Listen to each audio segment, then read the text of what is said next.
Hey tubes, Sam here. I had an idea. I wanted to have an easier way to get access to a 12 volt power socket, like something in my trunk, for example. I don't have any sockets in the doors of my car or anything like that, or really at a point that's very accessible. I have to go in through the front doors and plug it right into the middle of the dash. And for those of you that have most accessories, usually have a short cord, like something like, you know, cell phone cords or lights of different sorts. Maybe you got a blower filling up an air mattress like I do that has a cord about that long on it. I don't know what you're supposed to be able to plug that into and fill up a mattress with so easily, other than an extension cord, which you can get. But my point is, I want to have a power source in my trunk, and I already have 12 volt power wired back to my trunk in my stereo system. So I figured, well, I could go get an extension cord, whack the end off of it, and install it in my trunk. So I went down to a local store. I got this 3M automotive power cord for $5. It was like $4.97 or something like that. And then 6% sales tax in Idaho. And it's nice and stretchy. It's got a good length to it. So planning on doing is, pretty sure I can just unscrew this assembly here and won't have to do any cutting and be able to use this for something else later on, I hope. So that'll be a win-win there. And I'll show you what the trunk looks like. Give you an idea of what we're working on there. Bring the lantern with me. Trunk line isn't the brightest thing in the world. I got this idea when somebody gave us an air mattress as a wedding gift. And we're getting ready to go camping, and it's like, well, I don't feel like blowing that thing full, so where's my button? There it is. So here we have my subwoofer box and amplifier, and of course, let's see, is that 3 farad or 3.5 farad capacitor? Big deal. I don't have a very big system, but so I've got 1 amp there, 1 amp there, and of course I got my ground there tied off to the top of the trunk, and there happened to be a stud hanging down. I was able to just throw a nut on it with the terminal, and my 12 volt hot coming in, all junctioned off of this amplifier here. And there's also a split off to the subwoofer block up there. So I obviously have plenty of power back here, right at my fingertips, and just as soon as I take and snip this guy, oh hey, it's one of the neighbor's kitties. Harvey, or is that Oscar? All right, now. Harvey, Oscar, or whatever the other one's name is. He's not supposed to be across the street. Neighbor will get angry. Anyway, so let's see here. I'll probably just tie it off of this one because it's easiest access. And yeah, I won't have to worry about any more cords running across the top here. This one's powering the 6x9s in the rear window, in case you were wondering. That's a 800 watt amp powering 2 10-inch dual coil subs. So I have them both. This one's cranked out all the way. It's the second one. Anyway, that's beside the point. Sorry. Blah blah blah. So let's go dissect this thing. And I'm gonna close my trunk so that this youngster doesn't go and pee in it. They're good kitties, but kitties inherently have bad habits. It's not their fault. It's just what their bodies tell them to do. Go and pee in stuff. Hopefully he won't come pee in the garage. We got our fuel there. We got our, is this camera pointing the right way, inspection mirror? Put that back. Alrighty, I need, hey buddy, hey kitty kitty kitty. Need a small Phillips. We'll start with that. So we'll grab, where's he at, where's he at, where's he at? That'd be about right, yeah. Bueno. So we'll start with that. I've got some wire strippers over here. Hey, That's where I left my sunglasses. Just trying to figure out where I left those before I went to Mexico, but we'd already having a tough time getting out of here on the first day and didn't manage, so got out here later, but I wasn't too concerned about those after all the chaos that we went through.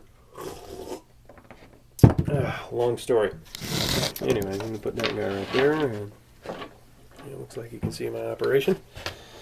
Sorry, this is going to be a long idiot thumbing his way through it video, because I don't have any good editing software. I just have what came with the camera, and the software that just allows you to download pictures is slow enough as it is, and I'm too lazy to learn about the rest. Okay, so we got the screw out. Encasing isn't coming apart right away. I think I might have to unscrew something on the top here. Let me get a pair of pliers.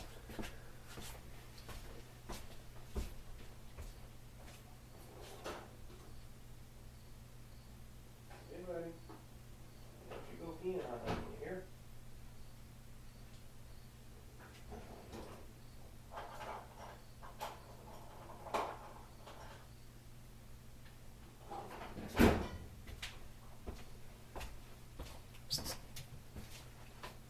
Hi, buddy. You nice kitty. Yeah, he sure is. Alright, so we got some pliers here, so we're going to grip the top of this and see if this unscrews. And yes, it does. And this thing's probably got a spring in it, so we'll be mindful of that. Yep. Oh, this fuse built right in there. So that's good to know that that fuse is there. So I probably didn't need to unscrew that, but we'll set it aside anyway.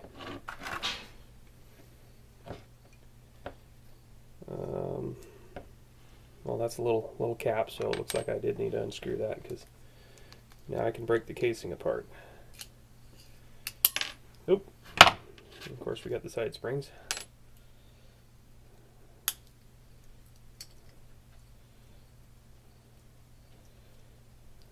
And there's our other spring there. Here's the rest of our assembly. So,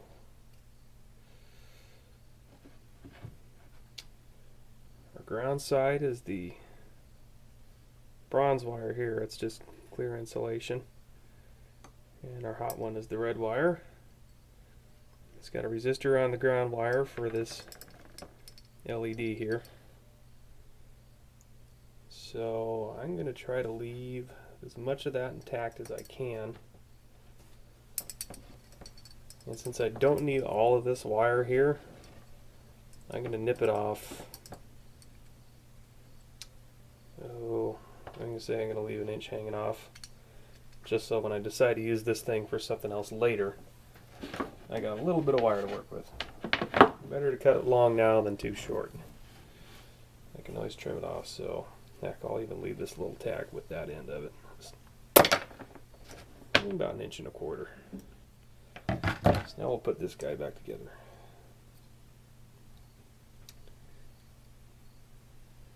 So this is going to be a pain. I'm sure a robot had a real easy time putting this thing together.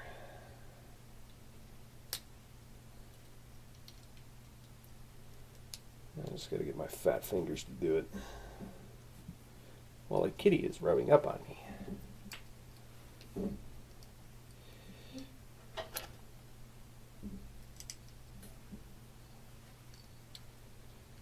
So this side is going to be pretty easy to get back in there, I think. Yep. I just need to do the same thing with this side. But I can't because it's kind of wired in here. Got my pliers. Hey buddy, that tickles. I knew I should have put pants on. I got a kitty rubbing his nose and whiskers all over my shins.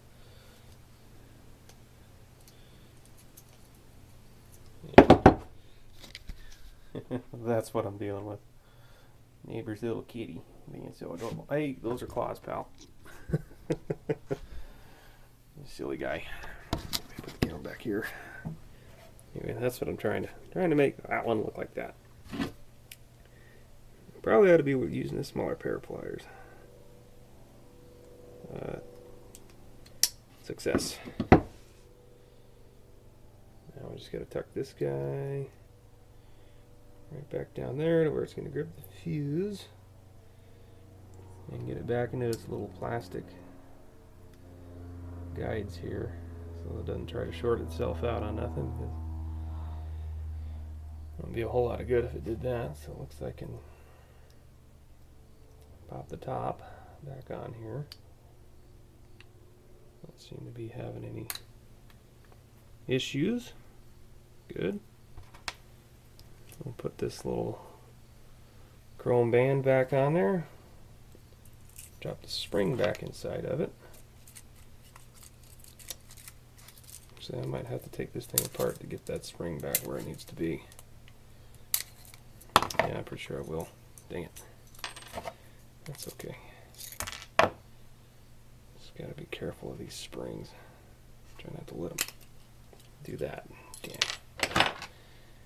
That's okay. So I'm gonna get these springs back in here first. The side springs, I mean. I sure hope you guys can see what's going on here. Try not to go off camera.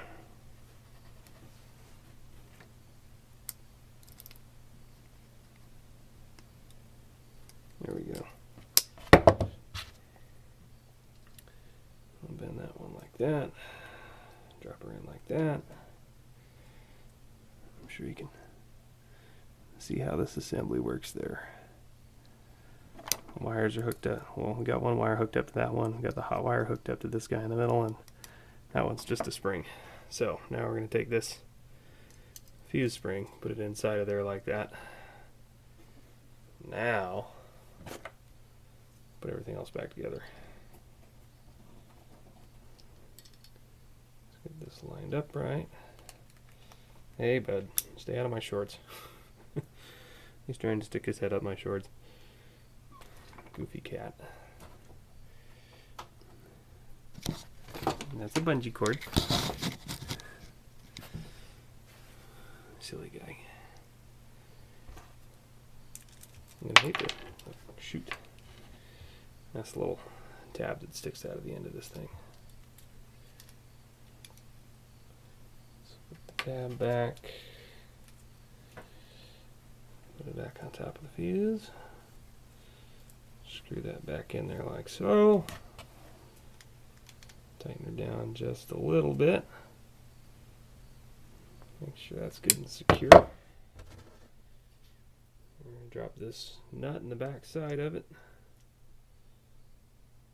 Don't know how well you can see that. Screw in that side.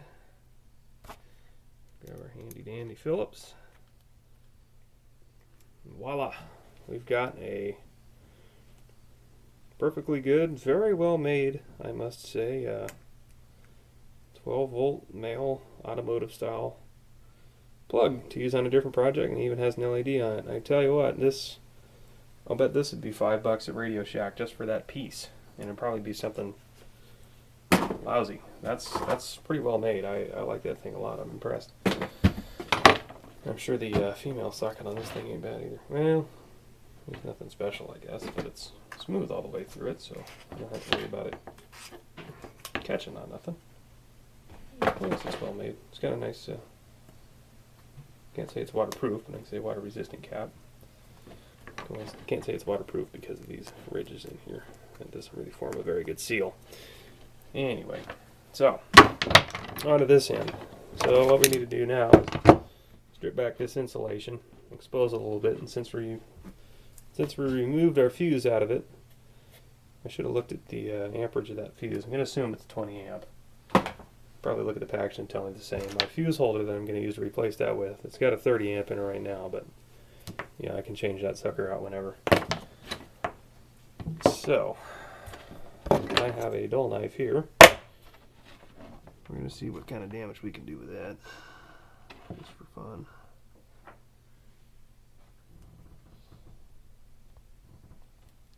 Yeah, definitely not the sharpest knife ever, but it did the job. And it didn't foobar the insulation on the wires themselves. So that's always a plus. So we got that going there. It's taken pull and rip, but that's okay. I really don't need to expose a whole lot of this. So I think what I'm going to do, since I got all this extra wire here on my fuse, I'll just I got some black or blue wire around here somewhere. Bought a whole bunch of wire for the trailer that I know I'm not going to use all of it on that, so I'll use some of that and make up an extension.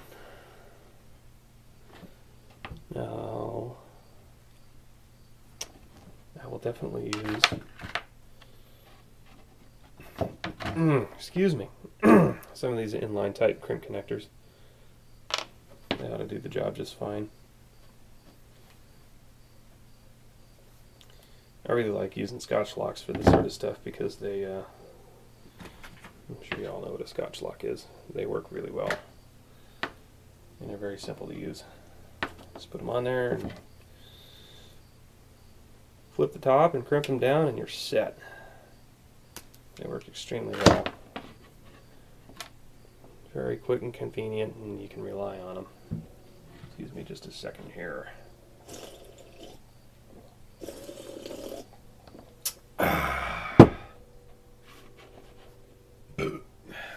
That's good fuel right there. So, we take our wire cutters and we're going to strip back just a little bit. Say, take 3/7 inch worth of insulation off. We're going to twist him up real quick so he doesn't get super frayed. Like so. We'll do the same thing with the ground wire. Try not to lose too many strands in the process. And this is some very fine wire. That's good quality stuff. Good job, 3M. Just about everybody on the face of the earth is familiar with the brand 3M, whether it's Scotch tape, electrical connectors, or welding products, as in speed glass, welding hoods, add-flow, whatnot. They're gonna make some pretty good stuff. It's hard to lose with them. So I salvaged this thing out of the van before it was on its way to becoming the trailer. Take this out from underneath the dash. So, stuff like this. Whenever you're doing a project and you come across one of these lying around, laying around extra, just save the darn thing. Don't throw it out with the rest of the scrap wire for 10 cents a pound or whatever they give you in wherever you live. They don't give you crap around here. I recycled a bunch of the wire off the van. Being it was all insulated and dirty, they didn't give me much for it. I know that. But I was just trying to get rid of the stuff. I wasn't really too concerned about how much money I got for it. So we're going to start with crimping this side. This wire is just a little bit heavy a gauge for this connector here.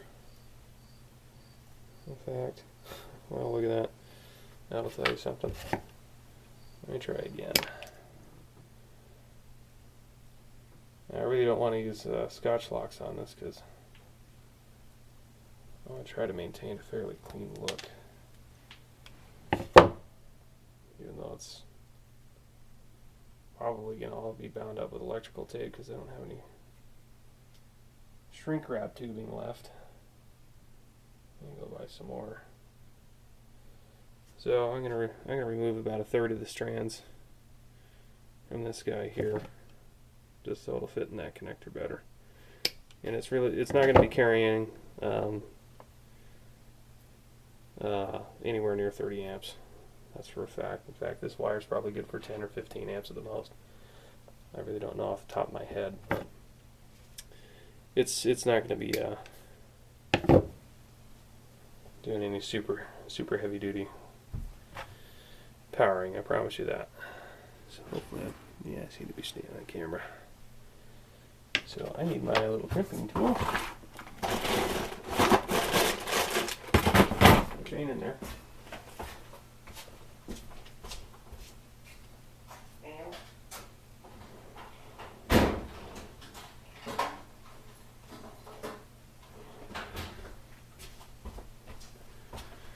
Neighbor Skitty's just making himself at home in my garage.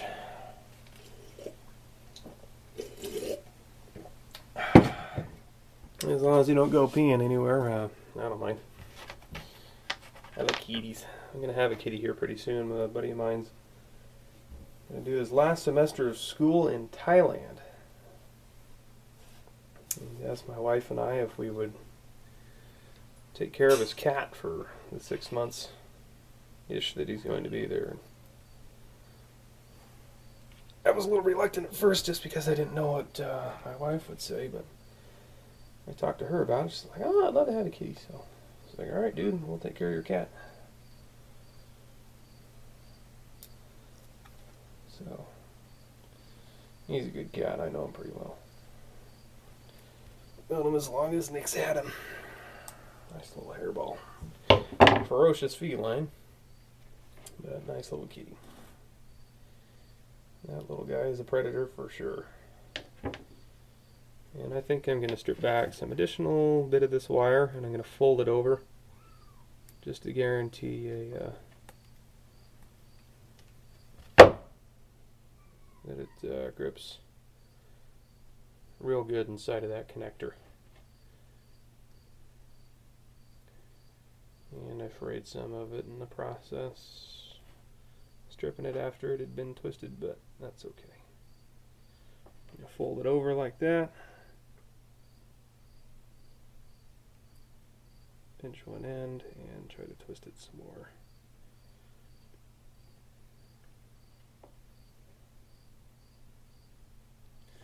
Without making it a big nasty mess, but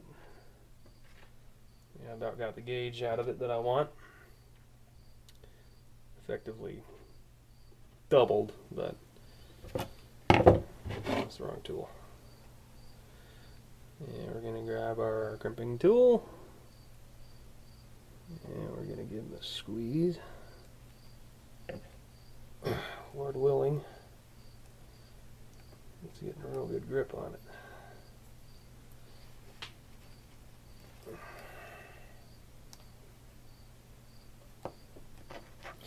I really should have applied this this connector to the socket cord side of this application first, so that I could do my pull test. And if it slipped out of there, then I wouldn't have already connected to this and had to cut it off too, but it looks like it's holding pretty dang good, so sweet. I really hate using those things because, I don't know, I guess it's just a lack of skill on my part, but I always have a hard time getting them to hold well. Of course, then I guess my idea of it holding on well enough is probably a little extreme, because if I put these things on something and I can get it apart by pulling on it, you know, I mean, I really yank on the things. I want that thing to be on there so tight it's probably, I'm sure I'm exceeding the tensile limits of that type of connector. But I like my connections to be extremely strong, regardless of their purpose. So that's me just sabotaging my own work, I guess, but whatever. I don't do this sort of thing professionally, just for myself and for friends. I work cheap, and I don't guarantee my work up front, so 1, 2, better not sue. Sure, all you Simpsons fans know exactly what I'm quoting. Hey, my sprinklers are on.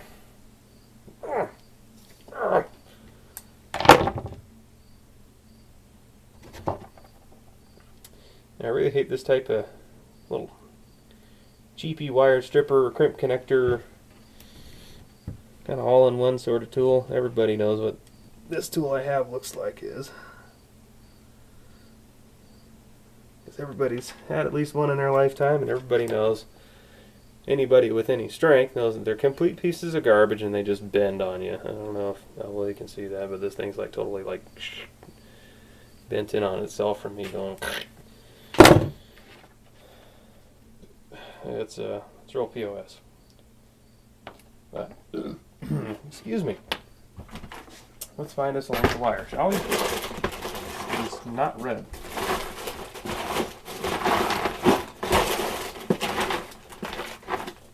Hey, here's some black wire, and that's not solid. And it is... Well, let's strip it here and have a look. It is of heavier gauge than what is in this, so it'll do. If it was the same or lighter, I would definitely opt for something a little heavier, but if it's at least the same gauge, then it's good. So what I'm going to do here is I'm going to hold this guy with my thumb and stretch him out so I can get a rough idea how long this needs to be. Of course, I can just trim the whole thing off later. So in fact, I'm just going to cut that connector off of it there, chuck that, it's no good now, and strip this in and fold it over like I did on these wires for good measure. So I'm going to strip off about a ½ inch. And I'm just going to fold it over. I'm not even going to bother twisting it first, just to see what happens. And I need to cut more. Well, no, that'll be good. I've got just right about 1/4 inch of exposed wire sticking off the end of this. Now, I'll twist it up pretty nicely. So we'll stuff it in this little orifice here. And it didn't just get bunched up, as I shoved it in there, so that's good. So I can go ahead and crimp it.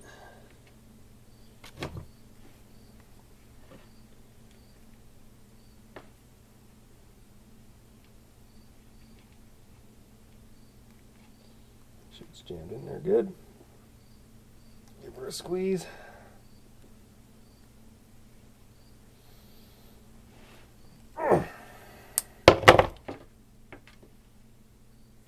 She's holding good. And no, I'm not going gorilla strength on this thing, but for what it's intended to do, it's holding on just fine. So I doubt I have any zip ties lying around. I really wish I did. I'd like to use some of those rather than a bunch of electrical tape, but that's okay. So we've got the gist of our assembly ready here. So next thing we're going to do, we're just going to go ahead and cut and strip these wires and get them twisted off so that we can just go over to the car and tie them in with the stereo. So get this guy nice and tight here.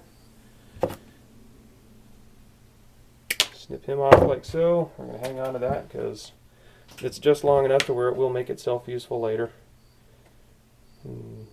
Reality is I'll probably never use it, but if I do throw it away, I will wind up needing it. Murphy's Law. You all know how it goes. So I'll strip that guy off, twist him up real nice and neat. We're not going to fold these guys over. However, we may wind up